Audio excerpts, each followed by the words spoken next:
जय माता दुर्गा। दोस्तों, हिंदू धर्म में देवी माता रानी के अनेक स्वरूप कहे गए हैं, जिसमें वृक्षों को भी माम देवी के स्वरूप कहा जाता है। तो आज मैं आप लोगों को ऐसे वृक्षों के बारे में बताऊंगा जिनको नवरात्रि में छूना बेहद शुभकारी बताया गया है। नवरात्रि में इनको छूने से शत्रु दोष, कर्ज दोष, गरीबी दोष सब समाप्त होते नवरात्रि के पावन पर्व चल रहे हैं। नवरात्रि के पावन पर्व में कुछ ऐसे वृक्ष हैं जो कि देव वृक्ष कहे गए हैं, देवी वृक्ष कहे गए हैं। यह देवी के स्वरूप होते हैं, माता काली के स्वरूप होते हैं, और हमारे धर्म में पेड़ पौधे को देवी देवता मान करके हम इनकी पूजा करते हैं, और हमें पूजा भी जरूर करनी चाहिए। साइंस भी कहता है पेड़ पौधे मनुष्यों को फ्री में प्राण वायु प्रदान करते हैं, और पेड़ पौधे हमें ऑन सीजन देते हैं, और हमारे जो कार्बन डाइऑक्साइड होता है उसे ग्रहण करके सभी प्रकार के जितने भी नकारात्मक चीज होते हैं उसे अपने अंदर में स्वयं सोख लेता है और हमें ताज प्रदान करते हैं। तो पेड़ पौधे स्वयं तेज धूप में तपता है, लेकिन मनुष्य को शीतल छाया प्रदान करता है। तो नवरात्रि के समय में कुछ ऐसे पेड़ पौधे हमारे धर्मशास्त्र में कहे गए हैं जिनको छूने मात्र से व्यक्ति के बंद किस्मत के ताले खुल जाते हैं, व्यक्ति का सौभाग्य चमक जाता है। हमारे शास्त्रों में पेड़ पौधों को बहुत ही गुणकारी कहा जाता है, क्योंकि इनमें साक्षात देवता होते हैं। अनेक बीमारी का चार पेड़ पौधों में ही छुपा है, जड़ी बूटी में ही छुपा है, और भगवान श्री कृष्ण ने गीता में स्वयं कहा है कि वृक्षों में मैं पीपल का वृक्ष हूं। पीपल के वृक्ष को वृक्षों का राजा कहा जाता है। इसीलिए कृष्ण भगवान ने कहा पत्ता पत्ता मैं ही हूं, क्योंकि पीपल वृक्ष की जो आयु होती है सबसे ज्यादा होती है, सबसे अत्यधिक होती है। पीपल वृक्ष सर्वशक्तिमान होता है, पूजा पाठ में अत्यधिक इसका महत्व होता है। दोस्तों, इसीलिए भगवान श्री कृष्ण ने गीता में स्वयं कहा है कि मैं वृक्षों में पीपल का वृक्ष हूं। तो चलिए आज मैं आप लोगों को नवरात्रि के समय में छुए जाने वाले वृक्ष के बारे में बताऊंगा। तो जय माता दी अवश्य लिख दीजिए कमेंट में। दोस्तों, हमारे धर्मशास्त्र में अनेक ऐसे वृक्ष हैं जो कल्याणकारी होते हैं, मंगलकारी होते हैं। अगर इस वृक्ष को छू लेते हैं तो आपकी सभी प्रकार की परेशानी है, सभी प्रकार के कष्ट हैं, यह सब समाप्त हो जाते हैं। खास करके नवरात्रि के समय में इसका असर कई लाख गुना होता है। नवरात्रि के समय को शक्ति का पर्व कहा जाता है। शक्ति पर्व क्यों कहा जाता है? क्योंकि इस समय अचेत जो वस्तु होती है वह भी चेतना युक्त हो जाती है। अर्थात इस समय जो शक्ति हमारे धरती लोक में आ जाती है, नौ दुर्गा को क्या बोल सकते हैं? हम शक्ति बोल सकते हैं। तो माता रानी इस धरा पर आती है, इस पृथ्वी लोक पर आती है। तो जितने भी पेड़ पौधे हैं, जीव जंतु हैं, चल अचल सभी प्रकार के जो वस्तु हैं, या सब में प्राण आ जाते हैं, न सब में शक्ति निहित हो जाती है, जागृत हो जाती है। तो इस समय कोई भी पेड़ पौधे को जाकर के छू दे, खास करके देवी स्वरूप कहे गए जो पेड़ पौधे होते हैं, जाकर के आप इसे छू करके आते हैं तो आपके जीवन की परेशानी है, दुख है, तकलीफ है, कष्ट है, रोग है, बीमारी है, कला है, क्लेश है, जीवन में चल रही बहुत बड़ी समस्या है, सब समस्या समाप्त हो जाती है। काल सर्प दोष, मंगल दोष, शनि दोष, राहु दोष तत्काल अपना असर दिखाती है और सब दोष खत्म हो जाते हैं। दोस्तों, आज मैं आप लोगों को 3 पौधों के बारे में बताऊंगा, और ये तीनों पौधे देव वृक्ष कहे जाते हैं। वीडियो को ध्यान से देखना। अगर आज की वीडियो मिस कर दी तो फिर सारी जिंदगी आपको पछताना पड़ेगा, क्योंकि नवरात्रि ही एक ऐसा पर्व होता है, एक ऐसा समय होता है, केवल 9 दिनों के भीतर में आपको लंबी पूजा पाठ करने की जरूरत नहीं पड़ती। केवल 9 दिनों के भीतर में ही आप अपनी समस्या को, आप अपनी गरीबी को स्वयं अपनी आंखों से समाप्त होते हुए देख सकते हैं। मैं जिस वृक्ष के बारे में बता रहा हूं, ये सारे वृक्ष आपको अपने घरों के आसपास में बहुत ही आसानी से मिल जाएंगे। दोस्तों, वीडियो में आगे बढ़ने से पहले, जानकारी बताने से पहले, अभी तक कमेंट बॉक्स में जय माता दी नहीं लिखे हैं तो जय माता दी जरूर लिखना। जब आप हमारे कमेंट बॉक्स में जय माता दी लिखते हैं तो हमें काफी हर्ष होता है, काफी उल्लास होता है। आप हमारी वीडियो को लाइक करते हैं तो हमारा मनोबल बढ़ता है और आप सभी लोगों के लिए इस प्रकार ज्ञान भरी जो अच्छी अच्छी जानकारी होती है आप सभी लोगों के लिए लेकर के आते हैं। तो अगर आप इस प्रकार की जानकारी में इंटरेस्ट रखते हैं तो वास्तुशास्त्र ज्ञान चैनल को अगर सपोर्ट करना चाहते हैं तो आप हमारे चैनल को सब्सक्राइब कर हमारा सपोर्ट जरूर करें। दोस्तों, मेरे जो उपाय होते हैं आप लोगों को मैं सरल से सरल आसान उपाय बताता हूं। जो भी हमारे गुरुदेव ने हमें सिखाया है, जो उपाय बहुत ही सरल होते हैं, बहुत ही आसान होते हैं और यह राम बाण की तरह काम करते हैं। जिस प्रकार प्रभु राम के जो बाण होते हैं अचंग होते हैं, उसी प्रकार मेरे वीडियो में बताए गए जो उपाय होते हैं अचूक होते हैं, कभी भी प्रभावहीन नहीं होते हैं। तो वीडियो को ध्यान से देखना, कौन से ऐसे 3 वृक्ष हैं जिसे जिसे हमें छू करके नवरात्रि के समय में जरूर आना चाहिए। एक खास बात सभी दर्शकों को बताना चाहूंगा, नवरात्रि के समय में जितना ज्यादा हो सके देव वृक्ष की पूजा जरूर करना। दोस्तों, देव वृक्ष में कई प्रकार के वृक्ष होते हैं। चलिए मैं आप लोगों को बताना चाहूंगा कौन से वृक्ष को छूने से हमारी गरीबी मिटती है। पहला जो वृक्ष है बेल का वृक्ष। जो बेल का वृक्ष है यह वृक्ष माता पार्वती के पसीने से उत्पन्न हुआ है। स्कंद पुराण के अनुसार जो माता पार्वती है यह देवी स्वरूप कही गई है, अर्थात यह 9 दुर्गा के स्वरूप कही गई है। तो स्कंद पुराण की कथा में कहा गया है जो बेल का वृक्ष है माता पार्वती के पसीने से उत्पन्न हुआ है। इसकी डाली में पार्वती, जड़ में ब्रह्म, तने में विष्णु एवं समस्त जो हिस्से हैं उसमें भगवान शंकर जी बसते हैं। संध्या काल में शिव मंदिर के समीप या 9 दुर्गा मंदिर के समीप जो बेल के वृक्ष हैं, इसके नीचे में घी का दीपक जलाने से व्यक्ति धनवान, गुणवान एवं पराक्रमी बनता है। व्यक्ति के सभी प्रकार के मनोरथ की पूर्ति होती है। हम हमारे धर्मशास्त्र यह भी कहते हैं नवरात्रि के समय में अगर कोई भी व्यक्ति, जी हां, नवरात्रि के समय में अगर कोई भी व्यक्ति बेल के वृक्ष को माता 9 दुर्गा का ध्यान करते हुए 7 बार छू करके आ जाते हैं तो ऐसे व्यक्ति की तत्काल अगर उपवास व्रत रखा है, ध्यान से सुनिए, जो लोग उपवास व्रत रखे हैं ऐसे व्यक्ति की थकान सुस्ती तत्काल चली जाती है। ध्यान से सुनिए, जो व्यक्ति उपवास रखे हैं, व्रत रखे हैं, ऐसे व्यक्ति को नवरात्रि के समय में जितना ज्यादा हो सके संध्या काल में बेल के वृक्ष को जरूर छूना चाहिए। केवल आप ज्यादा नहीं छू सकते तो 7 बार छू करके जरूर आ जाना और बेल वृक्ष के नीचे में घी का दीपक जरूर जला देना। दोस्तों, घी का दीपक जलाते हैं तो इसके क्या फायदे मिलते हैं यह भी इस वीडियो में बताऊंगा। मैं सारी जानकारी इस वीडियो में विस्तार से बता रहा हूं, इसलिए आज की वीडियो थोड़ी बड़ी बन सकती है। हो सकता है 15 मिनट की वीडियो बन जाए, लेकिन अपना पूरा समय जरूर देना, क्योंकि जब हम उपवास व्रत रखते हैं तो हमारे शरीर में काफी थकान आ जाती है, हमारे शरीर में ऊर्जा की कमी होने लगती है। हालांकि हमें आध्यात्म ऊर्जा प्राप्त होती है, लेकिन हमारे शरीर में ऊर्जा की कमी होने लगती है। भोजन ना करने के कारण हमारे शरीर में ऊर्जा की कमी होती है और इस ऊर्जा को बरकरार रखने के लिए, इस ऊर्जा को प्राप्त करने के लिए हमें बेल वृक्ष को छूना चाहिए। दोस्तों, अनेक संत महात्माओं ने बेल वृक्ष के पत्ते को खाकर के तपस्या की है एवं कई प्रकार की सिद्धियां हासिल की हैं। धर्मशास्त्र कहते हैं अगर नवरात्रि के समय में बेल के पत्ते खाए जाएं तो जो व्यक्ति लंबे समय से जो मंत्र के जाप कर रहे हैं सिद्धि प्राप्त नहीं हो पा रही है, फिर कुछ आप ऐसी सिद्धि को प्राप्त कर सकते हैं जो सिद्धि आपको काफी लंबे समय से प्राप्त बेल के पत्ते खाने से वह सिद्धि जल्दी प्राप्त होती है। इसके नीचे घी का दीपक जलाने से हमें की प्राप्ति होती है।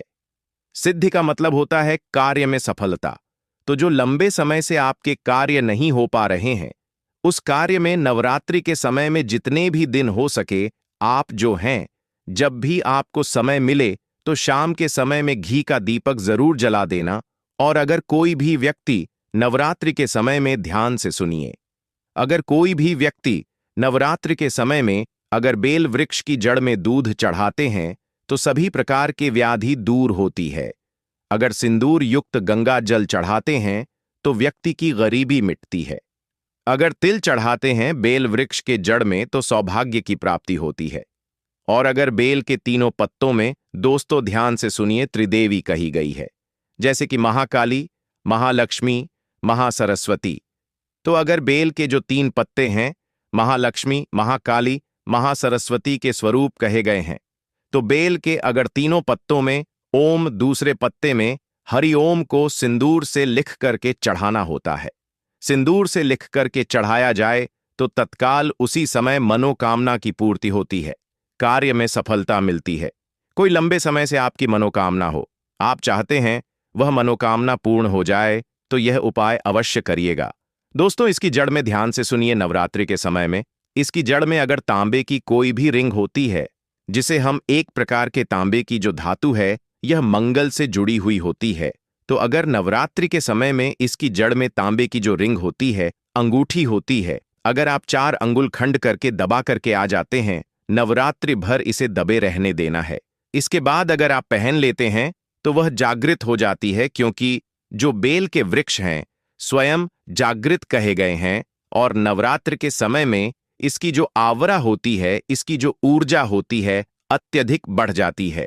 फिर अगर आप इस प्रकार की अंगूठी को पहनते हैं तो कभी भी आपको रक्त संबंधी समस्या नहीं आती, शनि का दोष नहीं सताता, राहु की पीड़ा नहीं सताती, और नौ दुर्गा की कृपा से सदैव आप सुरक्षित रहते हैं। ऐसे व्यक्ति की कभी भी अकाल मृत्यु नहीं होती। दोस्तों, मैं दूसरे पौधे के बारे में जो बता रहा हूं वह पौधा भी जान लीजिए। मैं जो दूसरे पौधे के बारे में बता रहा हूं यह शमी का वृक्ष है। शमी के वृक्ष को जगदंबा के स्वरूप कहा गया है। जो शमी के वृक्ष हैं यह स्वयं जगदंबा के स्वरूप हैं। इस पर स्वयं मां जगदंबा स्वयं साक्षात विराजमान रहती हैं, और कोई भी व्यक्ति अगर संध्या काल में नवरात्र के समय में इसके नीचे में धूप दीप जलाता है, धुआं दिखाता है, तो उनकी सभी प्रकार की परेशानी दूर होती है। धर्मशास्त्र कहते हैं अगर कोई भी व्यक्ति नवरात्रि के पूरे समय में हो सके, अगर आप एक दिन भी करना चाहते हैं तो आप यह उपाय एक दिन भी कर सकते हैं, पंचमी या सप्तमी के दिन कर सकते हैं। तो हमारे धर्मशास्त्र में कहा गया है अगर नवरात्रि के समय में लाल चूड़ी अगर कोई भी व्यक्ति मनोकामना बोलते हुए शमी के वृक्ष में बांधे तो वह मनोकामना की पूर्ति होती है। लाल चूड़ी अगर कोई भी महिला जाकर के बांधती है तो उन्हें सौभाग्य की प्राप्ति होती है, उनके पति की कभी भी अकाल मृत्यु नहीं होती। इसकी जड़ में सिंदूर डालने से व्यक्ति को आरोग्य की प्राप्ति होती है। जो लोग लंबे समय से बीमार पड़े हैं, ऐसे व्यक्ति के जो घर में रहने वाले सदस्य हैं, तो वह लोग जो बीमार पड़े हैं उनके शरीर से 7 बार सिंदूर को उतारा करके शमी की जड़ में डाल सकते हैं, तो उनके रोग जल्दी ठीक हो जाएंगे। जो लोग लंबे समय से बीमार पड़े हैं या फिर आप बीमारी से बचना चाहते हैं, निरोग रहना चाहते हैं, तो इसकी जड़ में सिंदूर जरूर डाल देना। मनोकामना पूर्ति करने के लिए मैं एक मंत्र बता रहा हूं। इस मंत्र को बोलते हुए शमी के वृक्ष को छूना है। इस मंत्र को बोलते हुए शमी के वृक्ष को छूना है। आप तत्काल नवरात्रि के समय में इसका रिजल्ट देखना। जैसे ही नवरात्रि समाप्त होगा, आपकी जो मनोकामना है उसकी पूर्ति हो जाएगी। आपकी जो दरिद्रता है वह दरिद्रता समाप्त हो जाएगी। तो मंत्र कौन सा है? तो आपको बोलना है मम मनोरथ पूरे, मम दरिद्र नाश। यह मंत्र आपको बोलना है। यह मंत्र बोलते शमी के वृक्ष को छूना है। सभी प्रकार के आपके मनोरथ की पूर्ति होगी। आपकी जो दरिद्रता है, दरिद्रता समाप्त हो जाएगी। छू मंत्र हो जाएगी या आपको छूते हुए बोलना है। आप चाहते हो तो नवरात्रि के समय में मौली धागे भी शमी के वृक्ष पर बांध सकते हो। अधिकतर लोग मौली धागे बांधते हैं। मौली धागे बांधने से माता रानी आपसे बंध जाती है। दोस्तों, कहने का मतलब है कि माता रानी आजीवन आपका साथ देती है, आपके हर कदम में मार्गदर्शन करती है। इसकी जड़ की मिट्टी लाकर के ध्यान से सुनिए। नवरात्रि के समय में अगर आप जो है नव दुर्गा के उपवास नहीं कर पा रहे हैं, व्रत नहीं कर पा रहे हैं किसी कारणवश, तो केवल इसकी जड़ की मिट्टी लाकर के नवरात्रि के समय में स्नान करने से व्यक्ति का भाग्य उदय हो जाता है, व्यक्ति का भाग्य चमक जाता है। व्यक्ति की जो फूटी किस्मत होती है वह भी चमक जाती है। आप में से अधिकतर लोग बोलते हैं ना कि हमसे लक्ष्मी नाराज हो चुकी है, लक्ष्मी हमारे घर में आना ही बंद कर चुकी है। तो आप चाहते हैं कि लक्ष्मी की कृपा प्राप्त हो जाए, तो नित्य नवरात्रि के समय में इसकी मिट्टी को लाकर के नवरात्रि के समय में स्नान करना शुरू कर दीजिए। नहाने वाले पानी में डाल करके स्नान करना शुरू कर दीजिए। आपके शरीर से दोष दूर हो जाएंगे। आपके शरीर से किसी भी प्रकार की पीड़ा है, नकारात्मक शक्ति आपके शरीर में प्रवेश कर गई है, वह भी समाप्त हो जाएगी। दोस्तों, तीसरे क्रम में मैं जिस वृक्ष के बारे में बता रहा हूं मित्रों, इस वृक्ष को देव वृक्ष भी कहा जाता है। जो तीसरा वृक्ष है वह है परिजात का वृक्ष। परिजात का वृक्ष समुद्र मंथन से उत्पन्न हुआ था और यह देवराज इंद्र के नंदन वन में स्थापित किया गया था। परिजात वृक्ष भगवान कृष्ण ने मानव जन कल्याण के लिए धरती लोक पर लाए थे, जो पारिजात का वृक्ष है। इसे भी लक्ष्मी का स्वरूप कहा गया है, क्योंकि माता लक्ष्मी भी समुद्र से उत्पन्न हुई है और प्रजात के वृक्ष भी समुद्र से उत्पन्न हुआ। इस नाते यह माता लक्ष्मी की बहन कही जाती है। तो ऐसा माना जाता है कि कोई भी मनुष्य, उनके शरीर में कितनी भी ज्यादा थकान हो, कितनी भी पीड़ा हो, जैसे कि नवरात्रि के अगर आप व्रत रख रहे, व्रत के दौरान अगर आपके शरीर में थकान है, पीड़ा है, तो परिजात के वृक्ष को शाम के समय में छू करके जरूर आ जाना। आप चाहते हो तो नवरात्रि के किसी भी टाइम में आपको टाइम मिले, उस समय में जाकर के इसके वृक्ष को छू सकते हैं। इसके वृक्ष को छूते ही तत्काल शरीर से पीड़ा है, जो थकान है, सुस्ती है, कमजोरी है, वह समाप्त हो जाती है इस वृक्ष के नीचे में। अगर नवरात्रि के समय में घी का दीपक जलाया जाए, चुटकी भर सिंदूर अगर इसकी जड़ में डाला जाए, तो सभी प्रकार की मनोकामना की पूर्ति होती है। लेकिन आपको प्रार्थना जरूर करनी है कि हे परिजात वृक्ष, आप देवी स्वरूप कहे जाती हैं, आप हमारी सभी प्रकार की पीड़ा को दूर करें। गृह दोष है, पितृदोष है, लक्ष्मी दोष है, इसे आप समाप्त करें। लक्ष्मी स्वयं आपकी बहन है, माता लक्ष्मी का हमारे जीवन में प्रवेश कर जाए, इस प्रकार का आप हमें आशीर्वाद प्रदान करें। इस प्रकार से आप इनसे जो है मनोकामना बोल सकते हैं, मनोरथ बोल सकते हैं। यह लक्ष्मी की बहन कही गई है क्योंकि समुद्र मंथन से यह उत्पन्न हुआ है। तो अगर आप भी जल्द धनवान बनना चाहते हैं, आपके जीवन में कोई कामना है, कोई कामना अधूरी रह गई है, तो हमने 3 वृक्ष के बारे में बताया है। इन 3 वृक्ष को नवरात्रि के समय में छूना शुरू कर सकते हैं। और अगर कोई व्यक्ति यह तीनों वृक्ष को छू लेते हैं, ध्यान से सुनिए, अगर तीनों वृक्ष को छू लेते हैं तो ऐसे व्यक्ति के कार्य सफल होने से, ऐसे व्यक्ति की मनोकामना पूर्ण होने से दुनिया की कोई भी शक्ति नहीं रोक पाएंगी। मनोकामना पूर्ति करने के लिए, कार्य में प्रगति प्राप्त करने के लिए, अपनी किस्मत को चमकाने के लिए, सोए हुए भाग्य को जागृत करने के लिए नवरात्रि में यह उपाय जरूर करिएगा। दोस्तों, यह उपाय सोने पर सुहागा होगा। यह आपकी जिंदगी को संवार देंगे, आपकी जिंदगी में चल रही परेशानी को दूर कर देंगे। तो यह जानकारी कैसी लगी हमें कमेंट सेक्शन में जरूर बताना और इस जानकारी को अपने तक सीमित मत रखना। इस जानकारी को आगे जरूर शेयर करना, क्योंकि ज्ञान बांटने से ज्ञान बढ़ता है। हो सकता है आप इस वीडियो को शेयर आगे करेंगे तो कोई व्यक्ति नवरात्रि के समय में थकान महसूस करते हैं, पीड़ा महसूस करते हैं, नवरात्रि के समय उनको होती है, किसी भी प्रकार के कष्ट होते हैं, तो इन वृक्षों को छूकर के सारे कष्टों से छुटकारा पा सकते हैं। तो समाज कल्याण हेतु इस वीडियो को आगे जरूर शेयर करना। कमेंट बॉक्स में अभी तक जय माता दी नहीं लिखा है तो जय माता दी लिख दीजिए। आज की जानकारी यहीं पर समाप्त करता हूं। से वृक्ष हैं जो कि देव वृक्ष कहे गए हैं, देवी वृक्ष कहे गए हैं।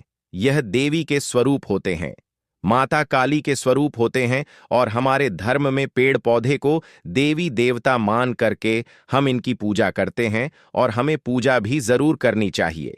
साइंस भी कहता है पेड़ पौधे मनुष्यों को फ्री में प्राणवायु प्रदान करते हैं और पेड़ पौधे हमें ऑन सीजन देते हैं और हमारे जो कार्बन डाइऑक्साइड होता है उसे ग्रहण करके सभी प्रकार के जितने भी नकारात्मक चीज होते हैं उसे अपने अंदर में स्वयं सोख लेता है और हमें ताज प्रदान करते हैं। तो पेड़ पौधे स्वयं तेज धूप में तपता है लेकिन मनुष्य को शीतल छाया प्रदान करता है।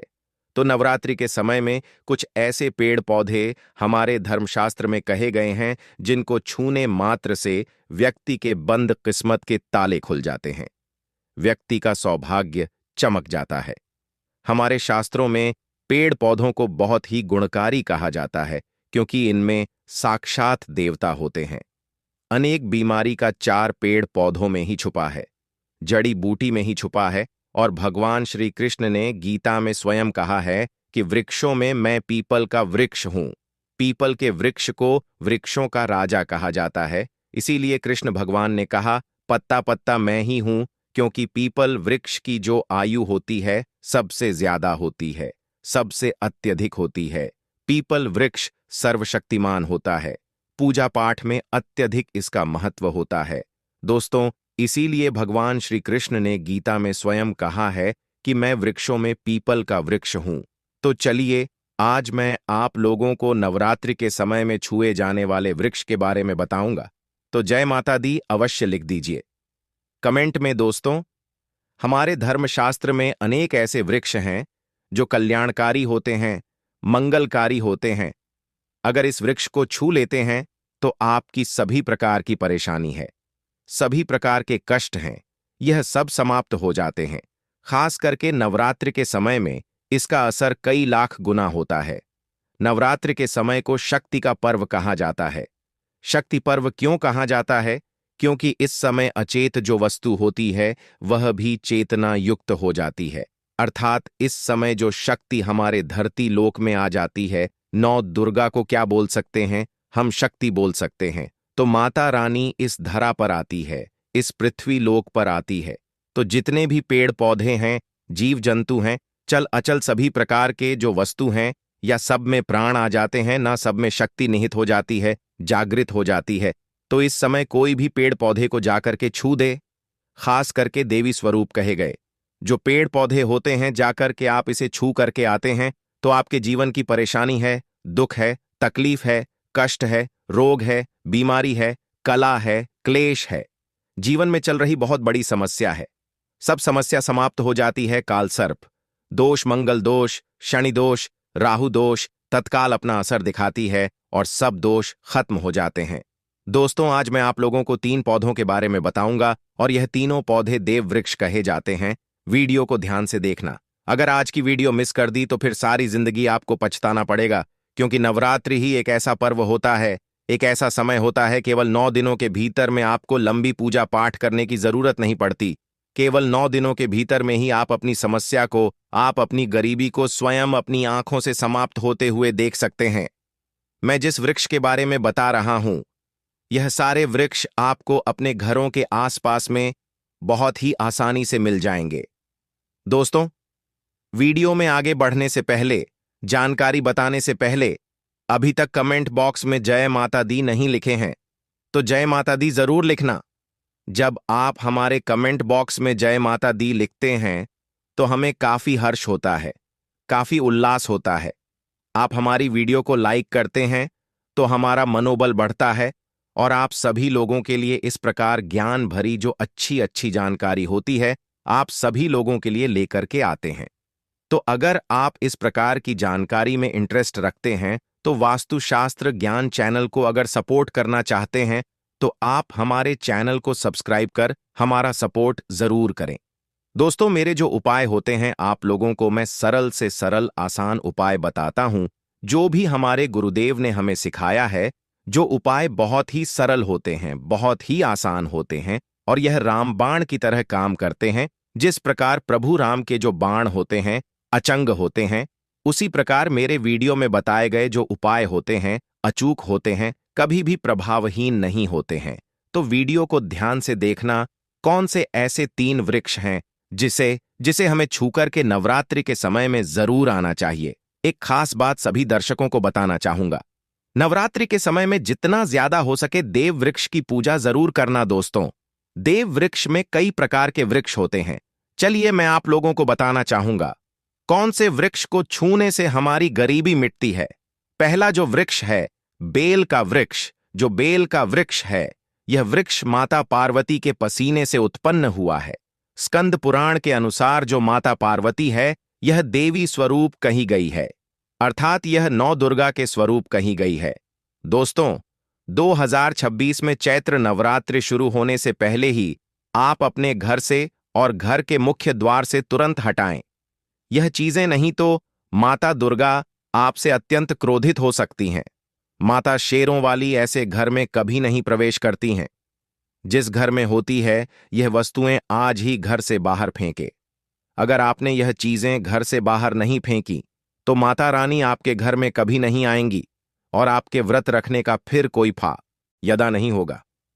साथ ही दोस्तों, हम आपको एक ऐसा उपाय भी बताएंगे जिसे चैत्र नवरात्रि में करने से माता दुर्गा बहुत शीघ्र ही आपकी सारी मनोकामनाएं पूर्ण करती हैं। और इस उपाय को करने से माता रानी आपके घर के सारे दुख, दरिद्रता और कष्ट को यूं संगीत चुटकियों में दूर करती है। दोस्तों, चैत्र नवरात्रि की आप सभी को हार्दिक शुभकामनाएं। आज की वीडियो बहुत ही महत्वपूर्ण और ज्ञानवर्धक होने वाला है। इस वीडियो हम आपको विस्तार से बताने वाले हैं कि इस बार नवरात्रि का आरंभ कब हो रहा है और मां दुर्गा किस वाहन पर आ रही हैं, यह जानना अति आवश्यक है। इसलिए माताओं एवं बहनों, कृपया इस वीडियो अंत तक जरूर देखें, क्योंकि अधूरी जानकारी विष के समान होती है। साथ ही हमारे चैनल को सब्सक्राइब करके कमेंट में जयमान शेरावाली जरूर लिखें। तो दोस्तों, 2026 में यानी कि इस साल मां दुर्गा पालकी पर सवार होकर पृथ्वी लोक पर पधार रही है। शास्त्रों में वर्णित है तथा ऐसी मान्यता है कि अगर चैत्र नवरात्रि पर यदि माता दुर्गा का आगमन उनके वाहन शेर के ऊपर नहीं बल्कि पालकी पर होगा, तो मान्यता है कि माता दुर्गा का पालकी पर सवार होकर आना बहुत ही शुभ हो और विशेष फलदायी होता है। जीवन सुखमय हो जाता है, भक्ति का आनंद भरपूर लाभ भक्त जनों को मिलता। दोस्तों, इस बार नवरात्रि पूरे 9 दिनों तक मनाई जाएगी। ना एक भी दिन कम ना ज्यादा, पूरे के पूरे 9 दिनों तक मनाई जाएगी। माता रानी की विशेष रूप से संगीत, पूजा, आराधना की जाएगी।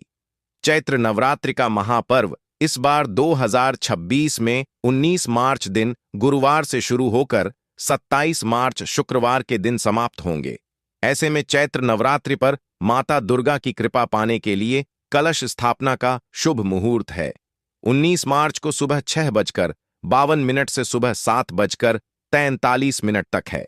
साथ ही अभिजीत मुहूर्त है 11:05 से लेकर दोपहर 12:53 तक है। संगीत दोस्तों, शुभ मुहूर्त में की गई पूजा अति उत्तम, मंगलकारी, मनवांछित फल प्रदान करने वाली मानी जाती है।